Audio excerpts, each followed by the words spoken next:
Que bom estarmos mais uma vez juntos e dessa vez para trazermos a palavra deste culto de domingo da Ramo Novo, Igreja Sem Paredes.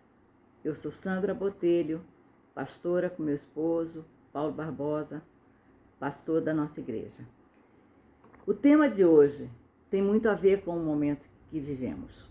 Nunca ouvimos tanto a expressão "estamos em um beco sem saída". Isso a gente ouve direto e realmente, gente, tá difícil. Quando a gente acha que a coisa vai acabar, aí aparece uma coisa nova e nós estamos cercados. Um beco sem saída, vírus de um lado, outras doenças que parece que sumiram, mas continuam aí. Parece que ninguém mais morre delas, né? Mas fazem parte do quadro.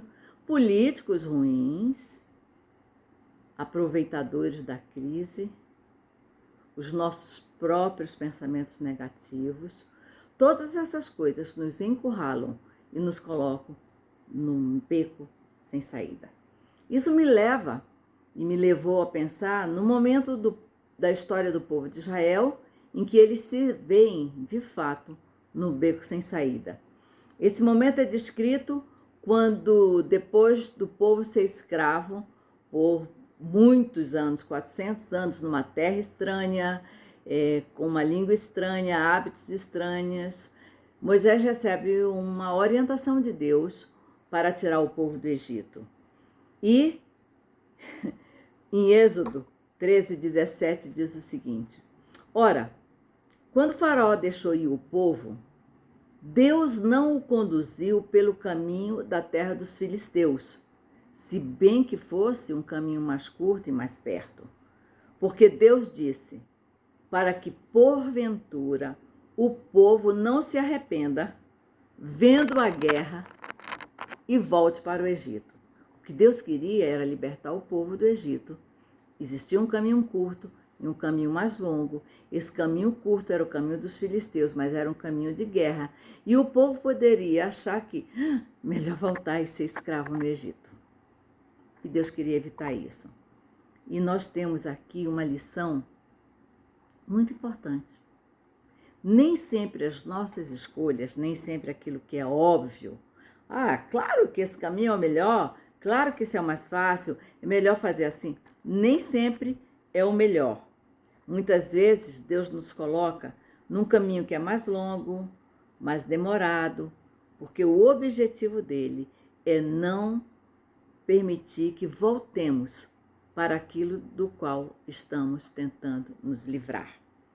O povo vai caminhando e Deus dá uma ordem a Moisés, uma ordem estranha aparentemente. Ele diz que Moisés volte para o caminho do Egito e se acampe em um determinado lugar. O povo obedece. Moisés se vê em apuros, porque eles são pegos pelos egípcios e eles estão acampados. Acampado significa tendinha montada, as crianças de banho tomado, comidinha no fogão, uns prontos já para descansar, outros já deitados por causa da caminhada, outros já meditando, querendo xingar Moisés, as mulheres reclamando, brigando com a vizinha, acampados, parados. Quando a gente para, a gente normalmente tem tempo para pensar e fazer besteira. Abra sua Bíblia em Êxodo 14 e eu vou ler dos versículos 9 ao 12. Os egípcios, com todos os cavalos e os carros de Faraó e seus cavaleiros e o seu exército, os perseguiram e os alcançaram acampados junto ao mar, perto de Pinhairote, diante de Baal-Zefon. Quando Faraó se aproximava, os filhos de Israel levantaram os olhos e eis que os egípcios marchavam atrás deles, pelo que tiveram muito medo os filhos de Israel e clamaram ao Senhor. E disseram a Moisés: Foi porque não havia sepulcros no Egito que de lá nos tiraste para morrermos nesse deserto? Por que nos fizeste isso, tirando-nos do Egito? Não é isso que te dissemos no Egito? Deixa-nos, que sirvamos aos egípcios, pois melhor nos fora servir aos egípcios do que morrermos no deserto. Outra lição, tem gente que adora o Egito, adora ser escravo, gosta de apanhar, gosta de sofrer, gosta da migalha, gosta da comida que sobra, gosta da miséria e prefere a miséria do que lutar pelo seu direito de ser feliz e de ser livre. Esse povo fala: Moisés, você devia ter deixado a gente lá. É melhor ser escravo do que morrer no deserto. Não sei não, gente. É muito, né? Muita paração esse negócio de melhor ser escravo. Como é que você pensa? Você acha que é melhor ser escravo ou é melhor você lutar pela sua liberdade? Eles estavam, nesse momento, num verdadeiro beco sem saída. Deus não consentiu que o povo comandado por Moisés e por ele, se dirigisse para o norte por causa da guerra, mas dirigiu eles para o sul e eles se defrontaram com um mar impossível de ultrapassar. Esse texto nos mostra o momento que Deus põe o povo encurralado. O deserto nas laterais, o mar à frente e Faraó e seus soldados atrás. Aquele povo acreditava na existência de Deus, mas eles não entendiam os planos de Deus. Isso acontece comigo, isso acontece com você. Muitas vezes você já pode ter dito: Deus, olha, eu estou passando pela prova, dando glória a Deus, mas não estou entendendo nada. Eu, na verdade, faria tudo diferente. Deus, por que o Senhor não faz assim, assado? Por que o Senhor não põe tal pessoa para falar com fulano? Por que o Senhor não faz ele vomitar muito, muito, muito, muito quando beber, até ele parar de beber? Por que isso, por que aquilo? A gente quer dar instruções para Deus, né? Muita gente faz isso. Porque nós não entendemos os planos, o desenho de Deus. Porque é de Deus, é uma coisa que só Ele entende.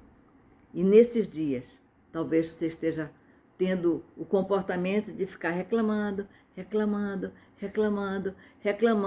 sem entender os planos de Deus. Era melhor você ficar clamando e dizendo: Senhor, seja feita a tua vontade. Aterrorizados, eles clamaram ao Senhor. E eles estabeleceram também uma sentença: nós seremos escravos dos egípcios.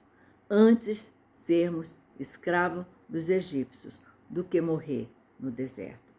Cuidado com o que a sua boca fala. Antes ser escravo do Deus vivo. Antes ser servo do Deus vivo. Antes ser filho do Deus vivo do que viver no Egito. 3 situações ali cercavam aquele povo, e isso pode fazer com que eu me lembre, você se lembre de algumas situações que você vive hoje.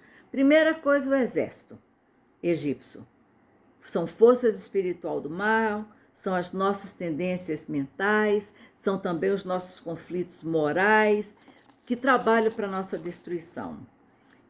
Apocalipse se refere ao final dos tempos como uma batalha entre o bem e o mal e diz que Deus, como capitão dos exércitos dos céus, vencerá essa batalha. Contra o quê? Contra o que você luta? Qual é o seu beco sem saída? Qual é o seu exército inimigo? Quais são as forças que lutam para te derrubar? Seus vícios? Seus maus hábitos? Ou você não tem? Ou você acha que, na verdade, você é o Clark Kent disfarçado de crente e que vai vencer tudo? Cuidado. Aquele que está em pé, cuide para que não caia. Nessa coisa desse exército que vem atacando. Querida, eu quero que você pense nas suas lutas interiores. É muito fácil atribuir a Satanás, ao diabo, ao maligno, ao mal, os nossos erros. Isso é muito fácil. Isso é antigo. Primeiro a usar isso foi lá atrás. Ah, a mulher que o Senhor me deu. Ah, foi o marido que o Senhor me deu. Ah, foi a serpente. Ah, fui eu. Meu desejo, minha ganância, minha soberba, minha altivez que me levou ao pecado. Esse é o exército contra o qual eu luto e você luta. Preste atenção nisso. Porque a outra figura é o deserto. O deserto representa o escoamento da nossa força, a depressão, a angústia,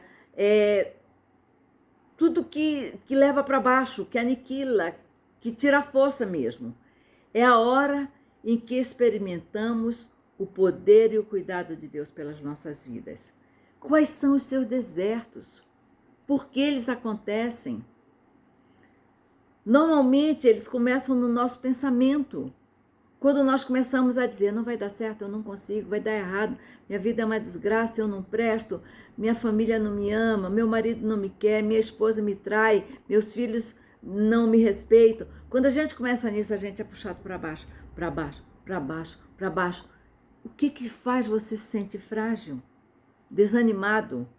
Quais são as situações que têm levado você a sentir-se num beco sem saída? Dentro da sua casa, no seu trabalho, na sua vida espiritual, com a sua família.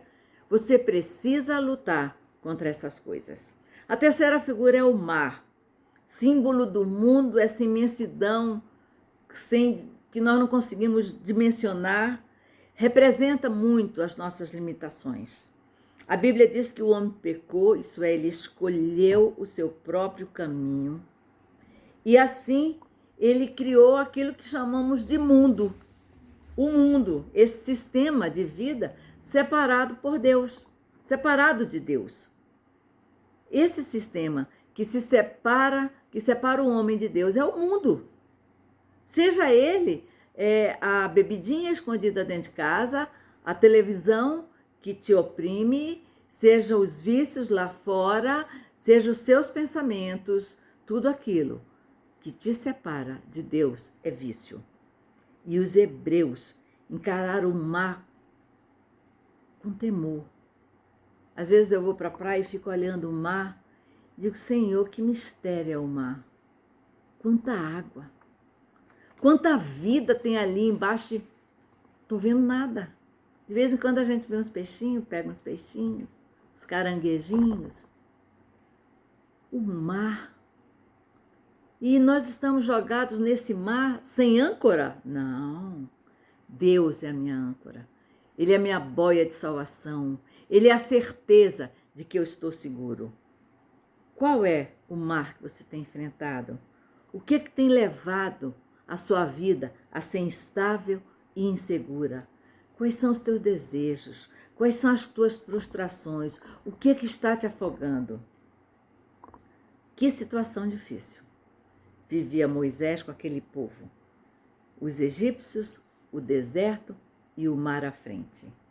Para que a gente possa entender bem essa situação, eu quero que você escute Êxodo 14, de 1 a 4, que diz assim: Disse o Senhor a Moisés, diga aos israelitas que mudem o rumo e acampem perto de Piairote, entre o Migdol e o mar.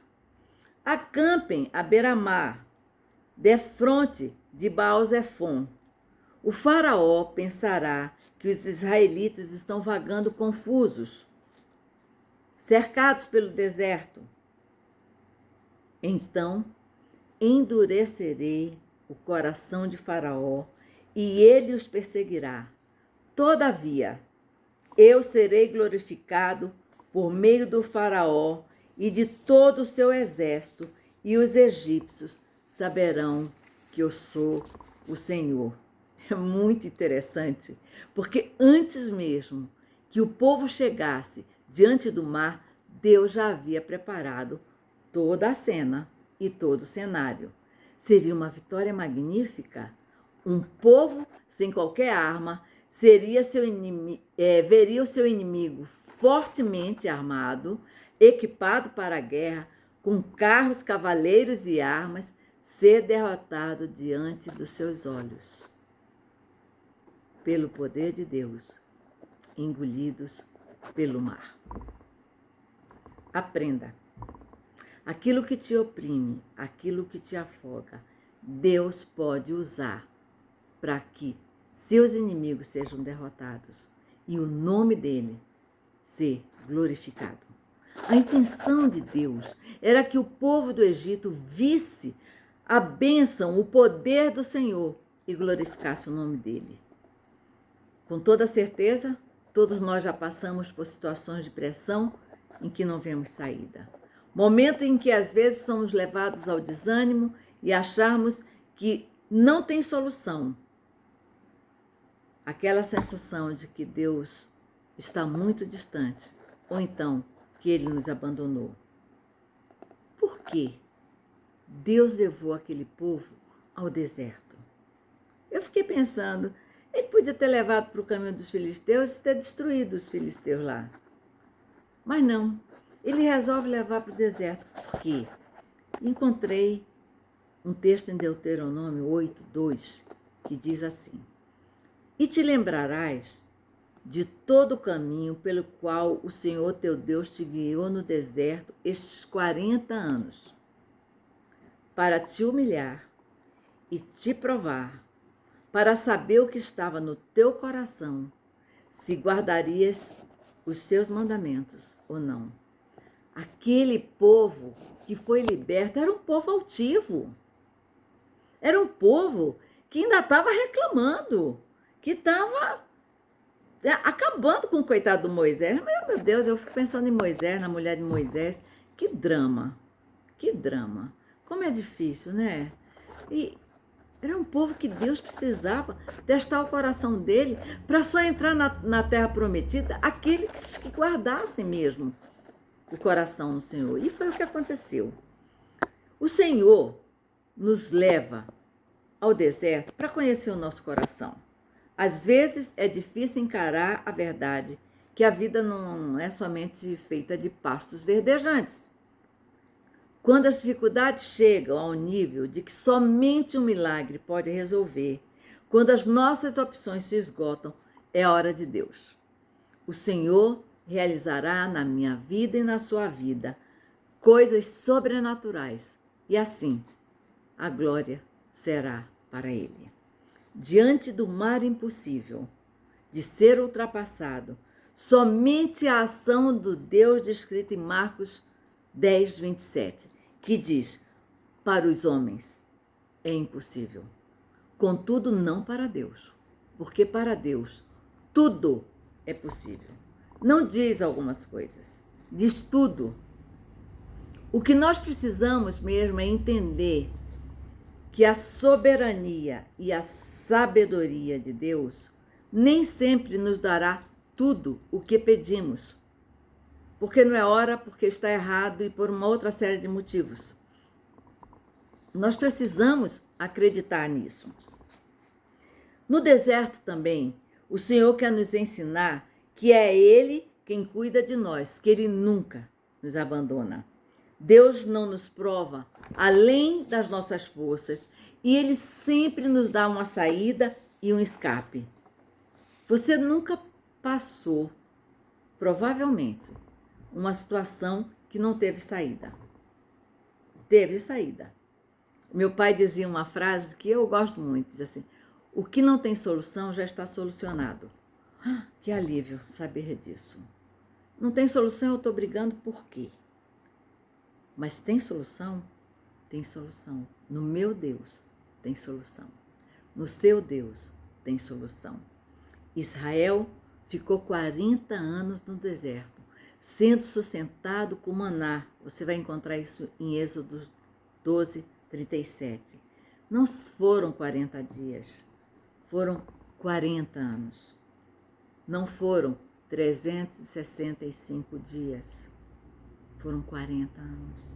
Nós estamos em casa há 365 dias e você pode ter passado alguns dias a arroz com feijão, a pão com manteiga, pão seco com um cafezinho, mas você está vivo. Você está vivo. Tem muita gente que, se pudesse, diria, eu quero estar no seu lugar. Não pode porque já morreram. Você consegue entender isso? Pare de reclamar de que não tem solução. Terá uma solução. Temos tido solução. A terceira coisa que faz com que Deus nos leve ao deserto é para Ele nos conhecer. Deus quer me conhecer. Deus quer te conhecer intimamente. Oséias 13:5 diz, o Senhor nos leva ao deserto para nos conhecer e diz, eu te conheci no deserto, em terra muito seca. Você já teve sede da sua língua assim, parece que grudou na boca, de você querer engolir, não tem uma saliva? É nesse ponto que Deus nos conhece. Ele me conhece é quando eu estou na pior. Sabemos que ser filho de Deus é maravilhoso. Nós dizemos que pertencemos a Deus e queremos estar com Ele eternamente. Queremos as bênçãos, mas muitas vezes não queremos o senhorio de Deus. Não queremos o que vem e que não nos agrada. Nós só queremos as coisas boas. Como é difícil dar graças, render louvores ao Senhor em meio a todas as dificuldades. É muito fácil quando estamos confortáveis, no luxo, na saúde, mas quando aquele choro pode durar mais do que uma noite, pode durar um dia inteiro ou um ano, é difícil. Quando temos bênção, é fácil. Como é que você tem se comportado diante do Senhor? Será que buscamos a Deus pelo que Ele é? Ou porque Ele pode nos dar coisas e nos servir coisas como se fosse um garçom? Esse é um pensamento para ser respondido, uma pergunta para ser respondida por você. A quarta coisa, o Senhor nos leva ao deserto para que o conheçamos. Para que o conheçamos. Portanto, eis que eu a atrairei e a levarei para o deserto e lhe falarei ao coração. Desposar-te-ei comigo em fidelidade e conhecerás ao Senhor. O texto diz que Deus quer falar ao nosso coração. E para isso, Ele precisa muitas vezes nos levar ao deserto. Quando você escutar a voz do Senhor, Ele vai te conhecer e você vai conhecê-lo. No deserto, entendemos que a palavra do Senhor são o nosso alimento. Ficamos mais sensíveis à voz do Espírito Santo, porque temos certeza que só Ele nos acompanha no deserto. Amigo, amiga, preste atenção. Deserto é lugar de solidão.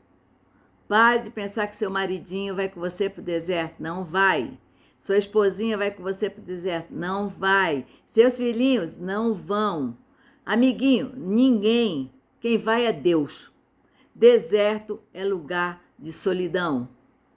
Nós podemos andar assim na beirinha do deserto com você, jogar umas coisinhas para você no deserto, mas quem estará lá no meio, na secura, na solidão, na dor com você é Deus. Cuidado com a sua boca. Cuidado com o que você fala. E Deus quer falar aos nossos corações. E para isso, o deserto é o melhor lugar. No deserto não tem televisão, não tem Netflix, não tem filminho, não tem WhatsApp, não tem essas redes sociais, não tem nada. Deserto tem nada disso. Você está tão mal, você está tão aflito, você está tão desenganado, você está tão desencorajado, que a sua vontade é ouvir alguém, é ser abraçado, tocado. E quem está lá? Deus. Aí você tem que prestar atenção no que Ele fala. Seja honesto.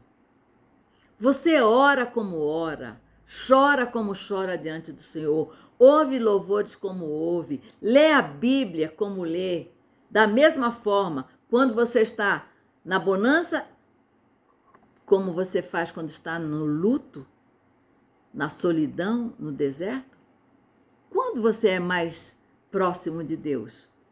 Se avalie, seja honesto com você. Isso é uma coisa entre você e Deus. Eu não quero nem saber, na verdade, porque já eu tenho a minha autoavaliação e eu tenho que fazê-la. E eu sei quando é que eu começo a achar que eu não preciso ler a Bíblia tanto. É porque está tudo bem, que eu não preciso ouvir tanto louvor. É porque está tudo uma maravilha. E você?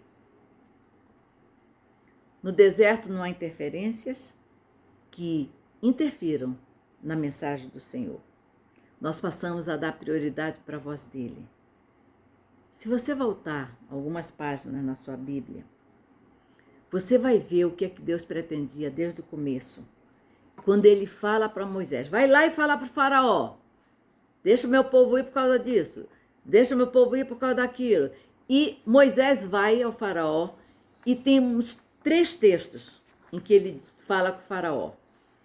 Em Êxodo 3:18, agora, pois, deixa-nos ir caminho de 3 dias para o deserto, para que ofereçamos sacrifícios ao Senhor nosso Deus. Aquele povo estava fugindo. O que eles tinham ali era para comer, para alimentar a família. Os mercados fechados, começando a faltar as coisas. Lhe lembra alguma coisa isso? E Deus fala assim: tempo de deserto, eu quero que o povo sacrifique a mim.